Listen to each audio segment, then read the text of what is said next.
Welcome to the world of 4D Madness, a series of fourth-dimensional movie reviews. I am Dr. Schwarzenberg, and our job is to review every 4D film that has become part of our history. And 4D is just a fourth-dimensional type that people would experience, whether it's a movie or a ride. And now that 4D is becoming a thing of the past, we think it's the best time to go ahead and review every one of them that has been put down in history. And now, I'm gonna let Triple B review one of those 4D films that we all know. Good evening, ladies and gentlemen.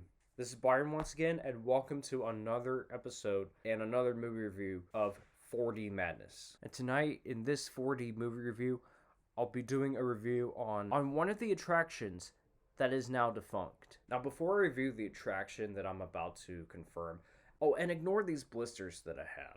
Anyway, before I start the review, I want to give a quick overview to give you hints regarding what I'll be reviewing. So, do you remember Honey, I Shrunk the Kids? Yeah, I've seen it a few times. And let me tell you, it's a good movie. And it's probably one of the staples in Disney's pop culture. It even had a couple sequels. Both Honey, I Blew Up the Kid, which is fine, and Honey, We Shrunk Ourselves, which kind of looks eh. I mean, most of you guys know that Honey, I Shrunk the Kids was, and still is, one of the most popular Disney films of all time, and it's considered one of Disney's classics. But when it was very popular, it got a couple of attractions. One was Honey, I Shrunk the Kids Playset Adventure, which was this huge playground walkthrough attraction that they had at Disney's Hollywood Studios. Unfortunately, it's no longer there, and it has been replaced by Star Wars Galaxy's Edge. And there was even a 4D film of the franchise that didn't last as long as the attraction at Hollywood Studios, because the one at Epcot and Disneyland and some international Disney parks, it had something that was kind of controversial, but it was like mostly loved and hated. And we all know that the Honey, I Shrunk franchise starred Rick Moranis and Marsha Strassman. And not only that they starred the cast of the Honey, I Shrunk franchise, but they also starred Eric Idle in this attraction, even though he wasn't part of the rest of the movies. And that is, you guessed it, Honey, I Shrunk the Audience. Now, to be honest, I had never seen that movie in person, but I remember watching it on YouTube all the time, especially as a child. And I used to kind of like it back in the day. But nowadays, not a lot of people give a damn about it. Excuse my language, but let's get on to the review. And correct me if I'm wrong as I walk through this. So the movie was basically a 4D spinoff of the franchise. So basically, when you would enter the attraction, you basically end up encountering with the pre-show that audiences would watch before heading into the theater and grabbing their 3D glasses, which they would call them safety goggles. And they show a couple of pre-show skits with Eric Idle as Dr. Nigel Channing being interviewed by a news reporter regarding the events of the Honey, I Shrunk franchise, some emotional skits regarding the Imagination Institute and what it was all about, and also with Dr. Channing himself briefly talking about what's been going on with Dr. Wayne Szalinski throughout the events, and that they would present him with the Inventor of the Year award. And then guests would enter the theater, put on their safety goggles before the movie starts, and when the movie starts, a lot of crazy things happen. Basically, it starts off with the crew trying to search for Wayne Szalinski before the award ceremony would occur, and yet he flies on stage, miniaturized, showing the audience his new machine called a hoverpod. When he accidentally drops the control box, it leads him to make his machine go out of control, and he would fly like literally everywhere, nearly destroying the lights in the theater. And I bet the beginning is just hilarious and insane. Like, looking back at it, it's like, wow. And then they officially start the show with Dr. Channing talking about what and how the Inventor of the Year award ceremonies work and what they have been throughout the Imagination Institute. While he presents his speech, Wayne, who is still in his miniature size, goes ahead and crashes into the Inventor of the Year award sign, and it just changes to nerd. He then interviews Wayne and Diane's kids, Nick and Adam, and they brought in their own pets. Nick brought his pet snake named Gigabyte, and Adam, who is Nick's little brother, brought a little mouse. And his name is Photon. And blah blah blah, throughout the introduction, Diane leaves with Quark just to go for a walk. And most of you guys know who Quark is and was, which is the Zelensky's dog. So Nick and the rest of the Imagination Institute crew decided to continue to search for Wayne to take a little time as Nick demonstrates a copy machine called the Dimensional Duplicator. And let me tell you this in case if you don't remember what happened, because Adam kind of caused some trouble throughout the film. He goes ahead and puts his own mouse in the copy machine, and it literally duplicates the mouse himself, making it to, believe it or not, 999 copies of mice as they were crawling towards the theater, making the theater go dim, and everybody would freak out while the mice would go through your legs with the help of the freaking leg ticklers or the fans. And regarding that creepy crawling situation going on, they decided to use a machine called the Holopet generator to scare the mice away, which would operate a holographic cat, and suddenly transforms into a lion after giving the machine too much power. Which, I'm not gonna lie, but that scene is kind of torturous for a lot of people, especially since it's, 4D, it's like, wow. On the other hand, Wayne returns to his normal size and decides to use his incredible shrinking machine to shrink his family luggage in order to save space and money, and that he could easily carry it in his hand. But things are about to get seriously insane. As Wayne tries to hit the target to shrink his luggage, his machine blows a fuse by going off control, leading the machine to shrink the entire audience, including his oldest son, Nick. While Wayne tries to fix the machine, his wife Diane comes back to see if everything is okay, and he had to let her know that, of course, he shrunk the audience. Which, I'm not gonna lie, but I'm surprised that Wayne had to tell his wife right away about it, instead of waiting to tell her in the middle of the movie. But when she finds out the truth and found her son Nick shrunken along with the audience, Nick asks his mom to find his pet snake that he dropped, and all of a sudden, boom, she goes unconscious in front of everybody, like she usually does in each movie, causing the theater to literally shake a little bit. And Dr. Channing comes in and lets people know to stay in their seats while they fix the machine and blow them up ASAP. And guess what? Nick's little brother Adam comes over and tries to mess with the audience, even his own older brother, by taking a flash photo of them, plotting them so badly. And what's even more insane is that Adam goes ahead and picks up the theater itself, because I guess he wants to show his little people to his own mother, which caused the theater to rock back and forth.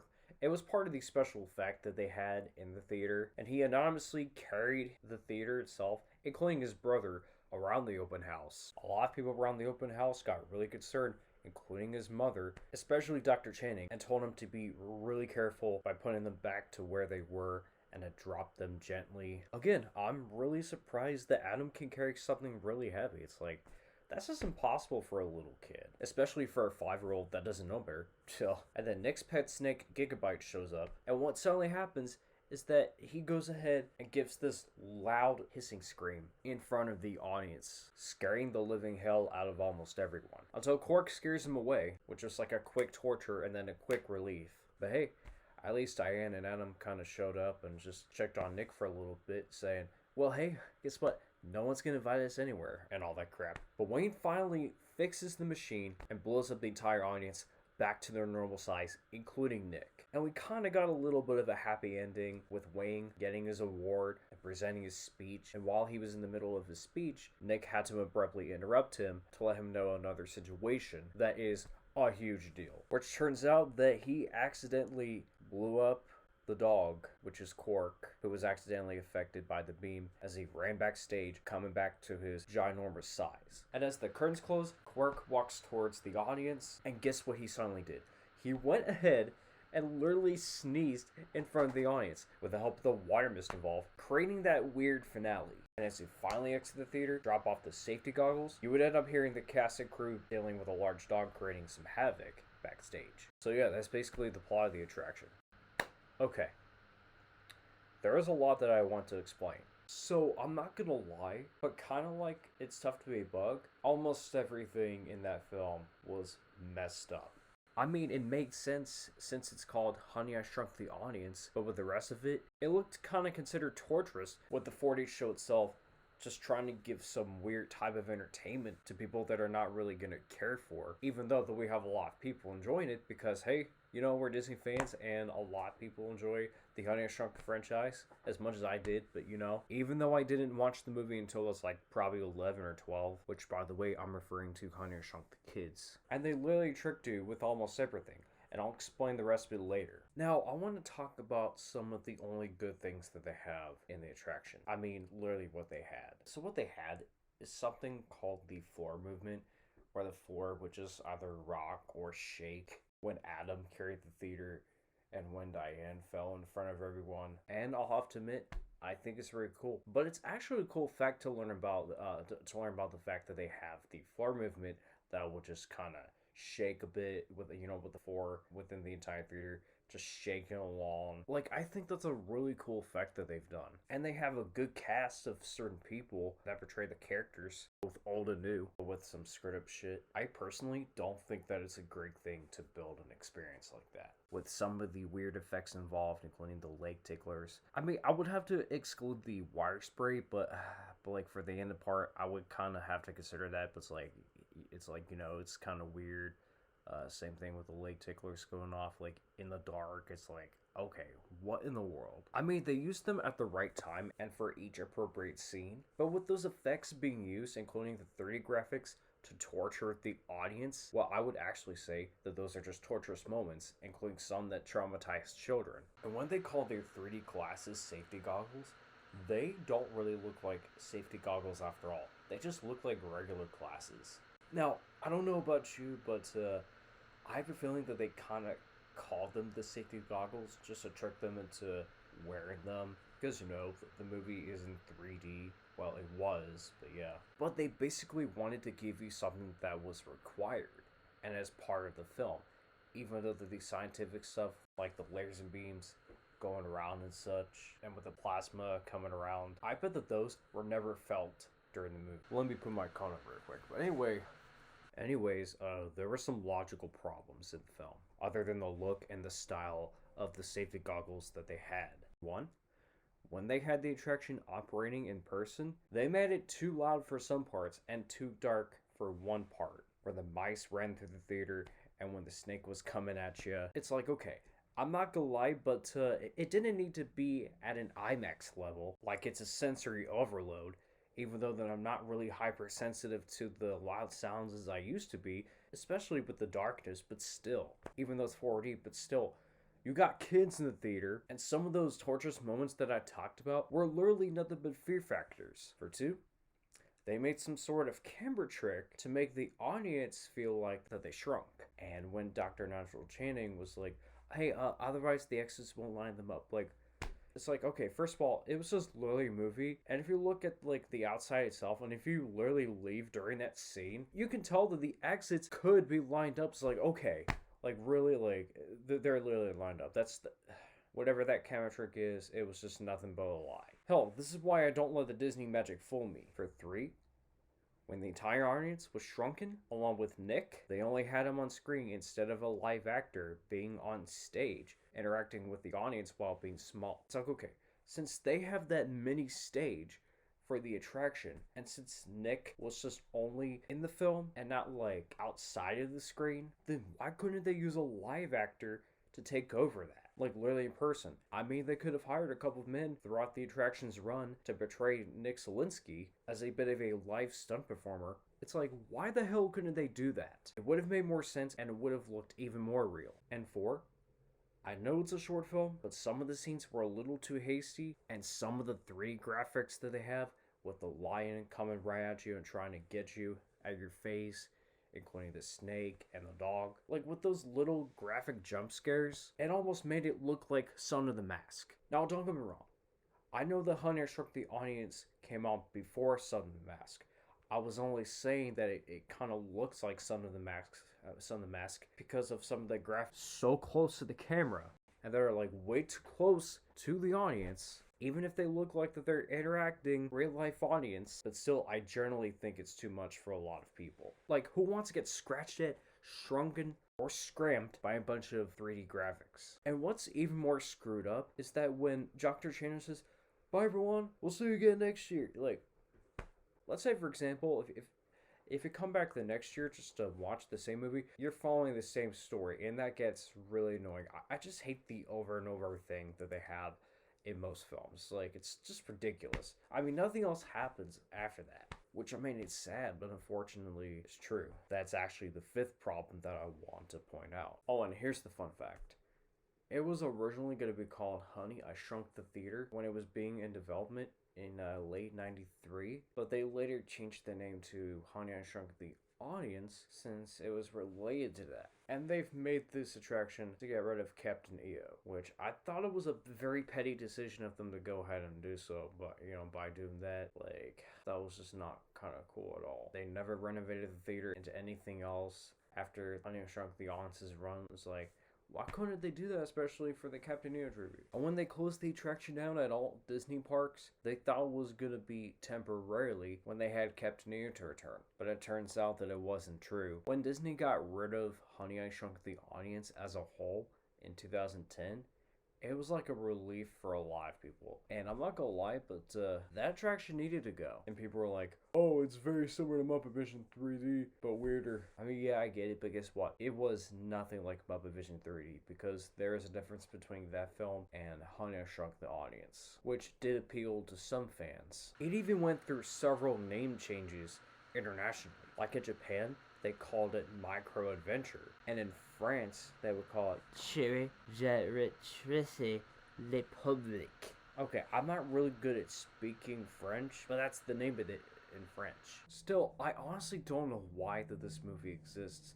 I got nothing else to say about it. But hey, it's a good thing that Eric Idle continued acting, especially when he reprised his role as Dr. Nigel Channing in the Journey into Imagination ride with Figment. And like I said before regarding the safety goggles, why couldn't they make the glasses into actual safety goggles for the 3D film? Again, that would have made even more sense if we ever had that. Now, let me tell you this, because I actually forgot to mention this when I reviewed it, Stuff to Be Bugged, but if I ever went to Epcot and Animal Kingdom as a child, I would have checked out Honey, I Shrunk the Audience at Epcot and It's Tough to Be Bugged at Animal Kingdom, instead of like avoiding them as a whole. But since I did not get to check out those theme parks until I got older, it was just quite different for me to experience. And since the attraction itself was in the Magic Eye Theater, I remember when we went in there once, when we went to Epcot last year for our Disney World vacation, which was my second time there. It was my first time at Epcot last year, and we got to check out this attraction that they have. Well, not Honey, I Shrunk the Audience or Captain EO, but what they have now is Disney and Pixar's Short Film Festival. And there's a lot of reminiscences from the days of Honey, I Shrunk the Audience that I literally spotted. And it wasn't that bad to deal with. But with this, it would have been different. And I've heard rumors of people saying, oh, how about we go ahead and bring back Honey, I Shrunk the Audience back to the theater along with like other films. Well, I hate to say it, my guy, but that ain't happening, because that film was way ahead of its time. And believe it or not, they used to warn you about a couple things. That they would worry about the loudness and the darkness that would happen here and there, and they'd be like, hey, please be advised, the show can get really loud or really dark, and it can frighten younger children. And they would actually warn you, believe it or not, which I'm glad they warned parents about it, but still, it's like, okay, wow. I mean, you didn't always have to tell them that, but okay, I mean, that's something. But with the decorations that they had here and there, I honestly thought that they really looked nice for the exterior, but with everything else. But at the end of the day, it's been a wild ride, especially for families of all ages. I have no choice, but that's why I give Honey, I Shrunk the Audience 2 out of 5. I mean, there were some good moments like I talked about before, but there were a lot of scenes that made the attraction cruel to certain audiences in person. And the whole reason that I'm giving this movie a 2 out of 5 is because for a variety of reasons. The actors from the Honey, I Shrunk franchise are still likable, it's nostalgic for a lot of people, and it did have some actual moments of the attraction itself. Like, I believe that this was one of the most cruelest 4D attractions ever made. Hell, they even made a parody of the attraction itself in the pre-show of Elvira's Superstition. I still don't even know why Michael Eisner thought it was a good idea to go ahead and make a 4D film like this. But hey, if you guys loved it, if it was the first 4D film that you've seen in your life, and if it was something that you really appreciate your whole life, then good for you. I totally respect your opinion on it. But to me, it's not something that I really want to tolerate here and there. Like I say with It's Tough to Be a Bug, not because it's scary, it's just because of how poorly it aged. But yeah, if you haven't seen I Shrunk the Audience, I'm sorry, but that movie no longer exists. But you can actually watch it on YouTube if you like, even though you don't get the same experience as a lot of people used to. But if you're hoping for it to come back in person, well, good luck with that. So yeah, that was my 40 Madness review on I Shrunk the Audience. Thank you guys so much for watching. I gotta get to bed now. It's already midnight. Well, it's past midnight anyway, but yeah. Be sure to hit the like button and subscribe. And I will see you guys later. This is me, Byron, signing off. Peace out. Thanks for watching. Don't forget to subscribe. Sincerely, Dr. Schwarzenberg.